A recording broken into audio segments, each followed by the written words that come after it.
Chapter 55. I'm carried into battle by the 1st Dwarven Airborne Division. There's never a great time for Daddy Giant to come home. But when you're sitting in his dining room with your leg broken, the corpses of his two daughters sprawled nearby, that's an especially bad time. Sam and I stared at each other as the giant's footsteps echoed louder and louder in the next chamber. Sam's expression said, "I got nothing." I also had nothing. Which is exactly the sort of moment when you might welcome a dwarf, an elf, and a swan parachuting into your chair. Blitzen and Hearth were lashed side by side in the harness, with Ganilla the waterfowl cradled in Hearthstone's arms. Blitzen pulled the steering toggles and executed a perfect landing. Behind him pulled the parachute, a swath of turquoise silk that exactly matched Blitz's suit. There was only one fact about his entrance that did not surprise me. "How?" I said. Blitzen scoffed. "Why do you look so amazed? You distracted those giantesses long enough. I'd be a poor dwarf indeed if I couldn't rig a grappling hook, shoot a line from the window to the birdcage, shimmy across, free the swan, and use my emergency parachute to get down here." Sam pinched her nose.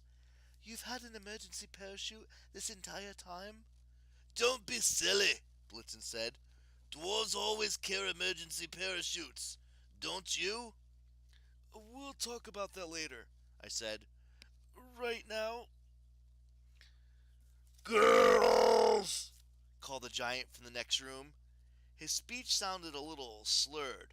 Where are you?" I snapped my fingers. "Come on, guys. Options? Sam, can you and Ganilla camouflage us?" "My hijab can only cover 2 people," Sam said. "And Gunilla, the fact that she's still a swan might indicate that she's too weak to change back to normal." The swan honked. "I'll take that as a yes," Sam said. "It could be a few hours." "Which we don't have." I looked at Hearth. "Runestones?" "No strength," he signed. Though he hardly needed to tell me that. He was upright and conscious, but still looked like he'd been run over by an 8-legged horse. "Jack!" I called to the sword. "Where's Jack?" From the table above us, the sword yelled, "Dude, what? I'm washing off in this goblet. Can a guy have some privacy, huh?" "Madness," Sam said. "You can't ask him to kill 3 giants in a row. That much effort will really kill you." In the next room, the giant's footsteps got louder. The giant sounded like he was stumbling. "Goods up! Goods up! I swear, if you're texting those frost giant boys again, I will wring your necks!" "The floor," I decided. "Get me to the floor." Blitzen scooped me up, which almost made me black out from pain. He yelled, "Hang on!" and leapt from the chair, somehow managing to paraglide me down safely. By the time I regained my senses, Sam, Hearth, and his new pet swan were standing next to us, apparently having used the chair leg as a fire pole. I shivered with nausea. My face was slick with sweat, and my broken leg felt like one enormous open blister. But we had no time for minor concerns like my unbearable pain.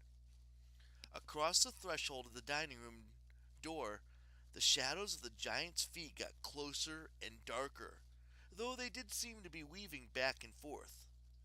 "Blitzen, carry me under that door," I said. "We have to intercept Gerard."